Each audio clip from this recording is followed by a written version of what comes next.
আজকের ফেসবুকে ঢোকার পর দেখলাম যে বঙ্গ মার্কেটে আগুন লাগছে। এটা দেখে অনেক খারাপ লাগলো, কারণ বঙ্গ মার্কেট হলো বাংলাদেশের অন্যতম বড় একটা পাইকারি মার্কেট। ঢাকা গেলে মাঝে মাঝে এখান থেকে কেনাকাটা আমিও করি। তো আজকের এখানে আগুন লাগার কারণে অনেক ব্যবসায়ী লাখ টাকার, কারো বা কোটি টাকার মালামাল পুড়ে গেছে। জিনিসটা দেখে অনেক খারাপ লাগছে, কারণ অনেক ব্যবসায়ীর সারা জীবনের এখানে পুঁজি ছিল। অনেক নতুন ব্যবসায়ী এখানে নতুনভাবে ইনভেস্ট করছিল। ঈদ উপলক্ষে তারা মালামাল আনছে, যা সবই পুড়ে গেছে। তাই ব্যবসায়ীদের প্রতি থাকবে সমবেদনা। আর আমরা দূরে যারা আছি তারা অবশ্যই তাদের জন্য দোয়া করব। আর ফায়ার সার্ভিসের 41টা ইউনিট এখানে কাজ করতেছে, আশা করি খুব দ্রুত এখানে জিনিসটা নিয়ন্ত্রণে আসবে।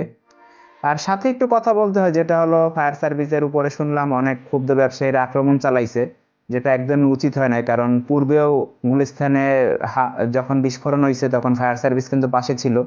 আজকের বিপদেও ফায়ার সার্ভিস পাশে আছে, আর ভবিষ্যতে যদি এরকম কোনো দুর্ঘটনা হয় তখনও ফায়ার সার্ভিস পাশে থাকবে। তাই ফায়ার সার্ভিসের উপরে হামলা আমরা না চালাই, আমরা ফায়ার সার্ভিসের পাশে থাকি, তাদেরকে কাজ করার সুযোগ করে দিই। এবং ব্যবসায়ীদের জন্য দোয়া করেন সবাই, যেন তারা তাদের এই শোকটা কাটাই উঠতে পারে। আর ব্যবসায়ীদের জন্য একটা কথাই বলবো, যে আপনারা হয়তোবা একটু খারাপ অবস্থায় আছেন, কিন্তু তাই বলে ফায়ার সার্ভিসের উপরে এরকম হামলাগুলো চালাবেন না। আর জিনিসগুলো কিন্তু একদমই উচিত হয় না। তাই আপনাদের ধৈর্য ধরুন এবং মাথাটা ঠান্ডা রাখুন।